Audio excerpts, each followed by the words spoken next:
The Trumpet Daily from Jerusalem.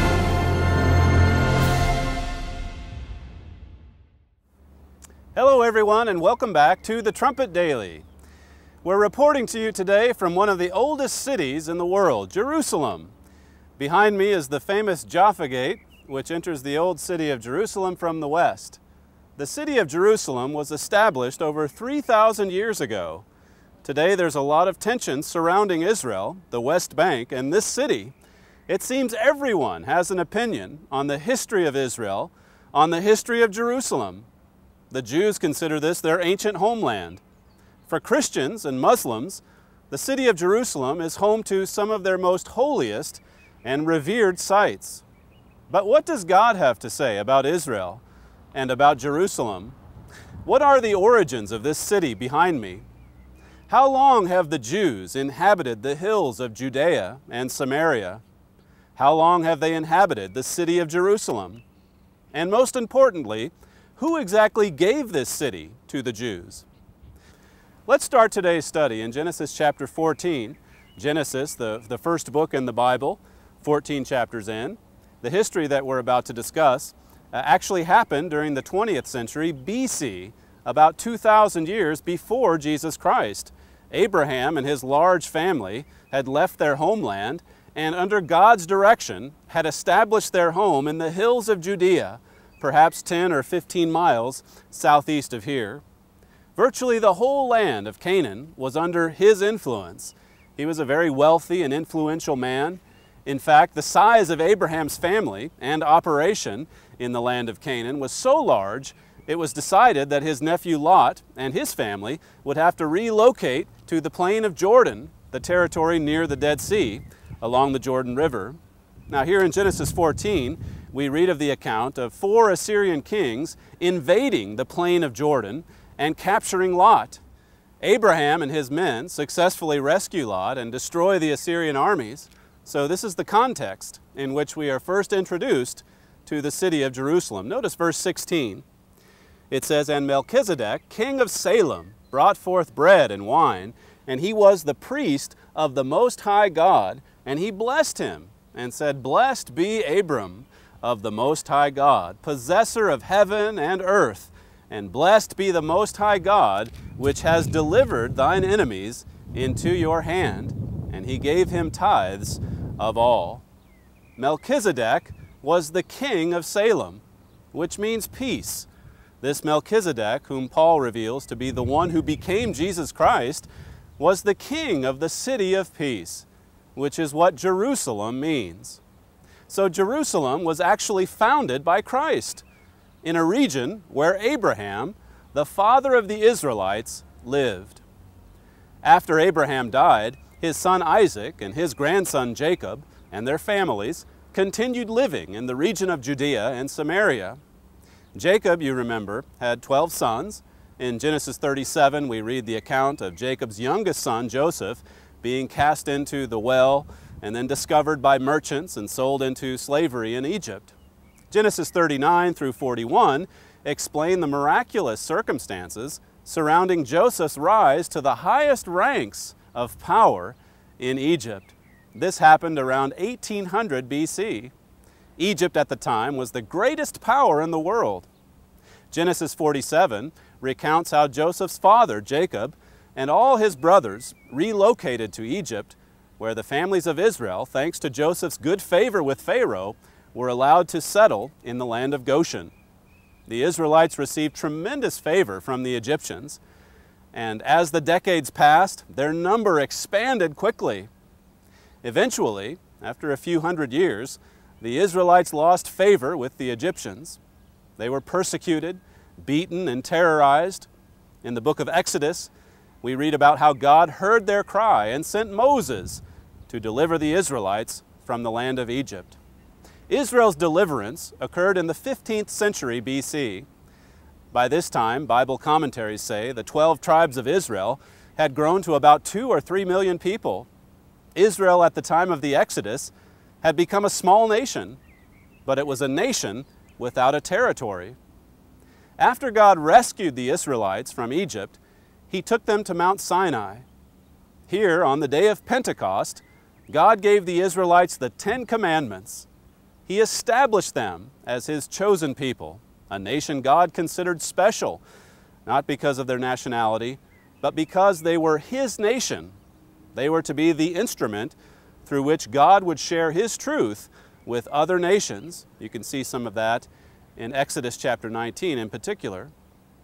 Now, Israel was God's special nation, a people set aside for a special purpose. And the Bible shows that God assigned them a specific territory. Under the leadership of Moses and Joshua after him, God led Israel into the Promised Land, or the land of Canaan, the land in which Abraham had dwelt.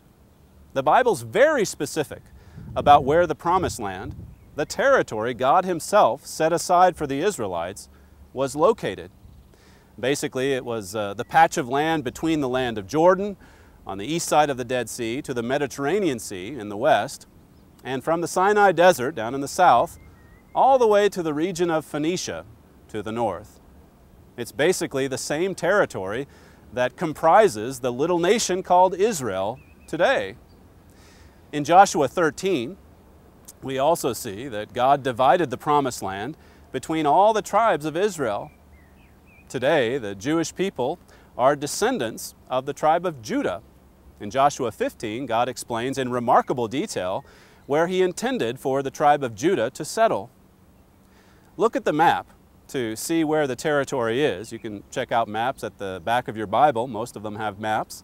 And basically, you can see that the territory extended from the Salt Sea, which is now known as the Dead Sea, in the east, to the Mediterranean Sea, once again, out to the west, and that Judah's northern boundary stretched from the north side of the Dead Sea across to the Mediterranean, and then its southern border, the Bible says, was the river of Egypt. And the city of Jerusalem at the time lay right on the border of Judah and Benjamin. Now in Joshua 15 and verse 63, there's an indication there that God originally intended for Jerusalem to be given to the tribe of Judah specifically. Today, people dispute the Jews' historic presence in Jerusalem and in the hills of Judea, but if you believe the Bible, there is simply no denying that the Jewish roots in this city run deep. In Judah today, even most Jews do not realize this history as deeply as they should. Many of them simply do not know the Old Testament, their own history, like they should. By the middle of the 11th century BC, there were dramatic changes here in the land of Israel. Sometime around 1010 BC, the prophet Samuel anointed a young man from the tribe of Judah as king over Israel. His name, of course, was David. After inheriting the throne of Israel from his predecessor, King David went on to become Israel's greatest king. Under David's leadership, Israel became a major regional power. And it was King David who, around 1000 BC, finally captured the city of Jerusalem from the Jebusites. We read this history in 2 Samuel 5 and verses 6 through 9. Now, after David conquered Jerusalem, he left Hebron and took up residence in the stronghold, the Jebusite fortress at the north of the ancient city of Jerusalem, also known, of course, as the City of David. David initiated new projects in and around Jerusalem. One of his first projects was his own palace. And David went on and grew great, and the Lord God of hosts was with him. That's what it says in 2 Samuel 5 and verse 10. Now when David died, his son Solomon inherited the throne over Israel. Solomon continued his father's work of expanding Jerusalem, and under him, Jerusalem's status as the political and spiritual capital of Israel was forever sealed. Solomon's greatest accomplishment and the edifice that cemented Jerusalem forever as the eternal capital of the Israelites was the construction of the first temple. Solomon's temple was constructed on Mount Moriah, the place where it was believed Abraham was prepared to sacrifice his own son Isaac, and where Jacob slept on a pillow of stones and had his famous dream. When the temple was completed, the Ark of the Covenant, which included Israel's holiest items, was placed inside, in the room called the Holy of Holies. With the construction of the temple on Mount Moriah, Jerusalem became the spiritual epicenter of Israel's religion. Following Solomon's death around 930 BC, the kingdom of Israel split into the kingdoms of Judah and Israel in the north. During the days of Rehoboam and Jeroboam, the 10 northern tribes of Israel, headed by Ephraim and Manasseh, the two tribes, broke free from the tribe of Judah and became a distinct kingdom in the land of Samaria, north of here, north of Jerusalem. Now, Judah, meanwhile, remained as a distinct kingdom in the south, and its headquarters remained here in Jerusalem. In 721 BCE, the northern kingdom of Israel was taken into Assyrian captivity.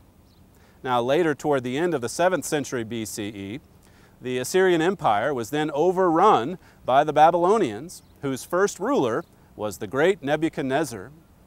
In 604 BC, King Nebuchadnezzar and the Babylonians started invading the kingdom of Judah, the southern kingdom.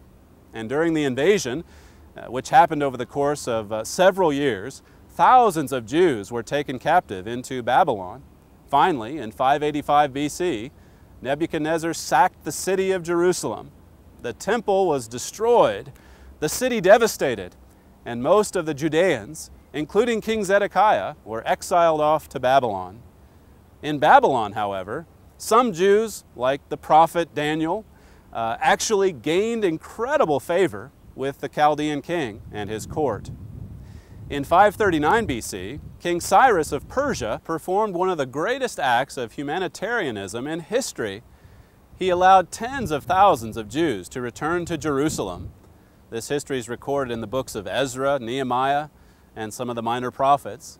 Once again, God was directing events to ensure a Jewish presence in Jerusalem. By 515 BC, the Jews, working under the leadership of Zerubbabel, had completely rebuilt Solomon's temple.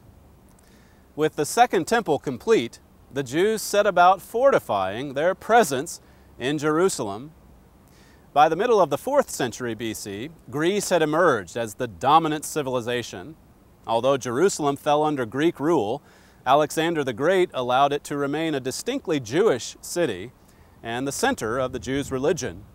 Alexander's successors, though, were not as friendly toward the Jews.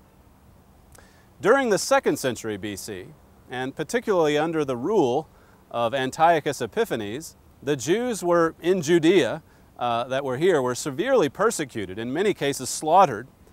Despite the intense persecution, the Jews' devotion to Jerusalem never did diminish. In fact, under the Hasmoneans, the Jews regained much of the territory they inhabited under the United Monarchy, but their success was short-lived. By the middle of the 1st century BC, Jerusalem found itself in the orbit of the Roman Empire. Starting in 37 BC, Herod the Great initiated massive building projects in Jerusalem. In particular, he beautified and enlarged the Second Temple. Although Jerusalem was ruled by Romans, the Jews still had a large presence in Jerusalem. You can see that obviously in the Gospels in the New Testament. Now in 4 BC, Jesus Christ was born in the Judean city of Bethlehem. 2 years earlier, Judea was formally annexed as part of the Roman Empire. Although Judea, at the time of Christ, was controlled by the Romans, it remained heavily populated by Jews and was still the nucleus of the Jewish religion. The formal annexation of Judea by the Romans, however, did spark many Jewish revolts. By 66 AD, these movements had grown large and powerful enough to revolt against the Roman Empire. So, fearing where this Jewish rebellion could lead, the Romans devoted massive force and energy to fighting the Jews. Over the next few years, tens of thousands of Jews and Romans died in bloody battles throughout the region. In 70 AD, Titus, the son of the Roman Emperor Vespasian, led a vicious campaign against Jerusalem. He ended up completely destroying the temple and even the city, just as Jesus Christ had prophesied in the Gospels. Despite these many trials and tribulations, the Jews' commitment to Jerusalem remained strong. Holed up in fortresses in the Judean desert and surrounding areas, the Jews were hoping to recover Jerusalem again and even rebuild the temple. By the early 2nd century, Roman emperors had allowed Jews to return to Jerusalem. In 132 AD, however, another Jewish rebellion broke out during the cruel reign of Emperor Hadrian between 132 and 135, and more than 500,000 Jews were killed. One historian from the time recalls that 985 villages were razed to the ground, so that nearly the whole of Judea was made desolate.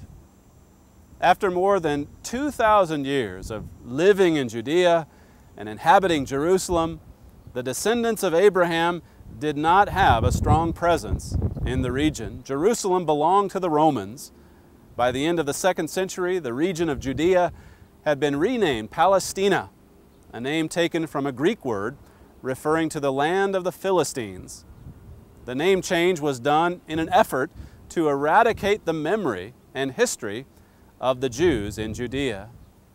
Although they had lost Jerusalem, the Jews remained faithful to its memory. It remained central to their religion.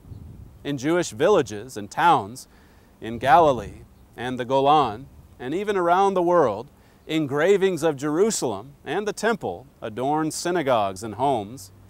Traditional Jewish prayers included calls for the return to their Judean homeland and the reconstruction of the temple. From time to time, the Jews attempted to settle in Jerusalem and rebuild the temple. In each instance, though, they were denied by Roman authorities. Meanwhile, in the 7th century, Rome's grip on Jerusalem started slipping. In 638 AD, Muslim armies from Arabia conquered the city, and a new chapter in Jerusalem's history was opened. The construction of both the Dome of the Rock and the Al-Aqsa Mosque was completed between the years 691 and 715 CE. Jerusalem suddenly became a key place of worship for a third religion, Islam. The Jews, however, remained fixated on their ancient homeland. Although Islam controlled Jerusalem, thousands of Jews visited the city to pray at the Temple Mount. In fact, many thousands of Jews immigrated to Judea and made Jerusalem their home. Between the 11th and 15th centuries, the Jewish presence in Jerusalem was once again diminished. In 1099, inspired by Pope Urban II, tens of thousands of Catholic crusaders descended on the Middle East, determined to save Jerusalem from the armies of Islam. The Crusades are among the bloodiest battles in human history. Tens of thousands of Jews and Muslims were massacred. In 1517, the Ottomans captured Jerusalem from their fellow Muslims, and the city was absorbed into the Ottoman Empire. It was the great Ottoman ruler, Suleiman the Magnificent, who constructed the massive walls that today surround what is called the Old City of Jerusalem. The Ottoman Empire started its decline in the 19th century, and Jerusalem was neglected. Around this same time, the steady stream of Jews that had been returning to Jerusalem increased dramatically. Returning Jews built new neighborhoods and infrastructure. They reestablished a Jewish majority by 1863. During World War I, the Ottoman Empire aligned itself with Germany and the Central European powers. In 1917, the British captured the city of Jerusalem and its surroundings from the Ottoman Empire. With Jerusalem and British Palestine now under English rule, the seeds were sown that would later result in the establishment of a long hoped-for Jewish state. And all of this, if you can believe it, was actually orchestrated by God. Bible prophecy reveals that a Jewish state had to exist before the second coming of Jesus Christ. For much more on this, request our free booklet, Jerusalem in Prophecy. After the establishment of the Jewish state in 1948, East Jerusalem and the West Bank remained under Arab control. For 19 years, Israel existed precariously under constant threat of attack. But in June 1967, through another series of miracles, the Jews gained control of East Jerusalem, as well as the Golan and the West Bank and the Sinai Peninsula in the Six-Day War. And for the first time in more than 2,000 years, the Jews existed as an independent government, presiding over their ancient homeland, including all of Jerusalem. When we look at the Bible, it is clear that God Himself has long had a presence in Jerusalem. God settled the patriarch Abraham in the region of Judea nearly 4,000 years ago. God promised the land of Canaan to the Israelites when they came out of Egypt. God delivered this city into King David's hand and blessed Israel's emergence under David and Solomon as a powerful kingdom.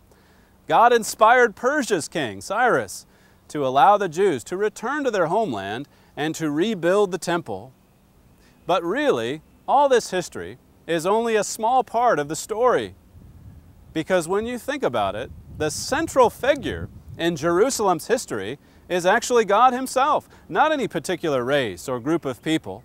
It's actually the great Creator God who established this ancient city and has big plans for it. God established Jerusalem to be a city of peace, as we saw from Genesis 14 at the start. This city does not have peace today, but it certainly will during the millennial reign of Jesus Christ. This is the city God has chosen. It will soon be established and built up again from its ruins, and for 1,000 peaceful years the Messiah will reign in this city. His kingdom will bring a way that is prosperous and plenteous and good for all of mankind. This is Stephen Flurry reporting to you from the ancient city of Jerusalem.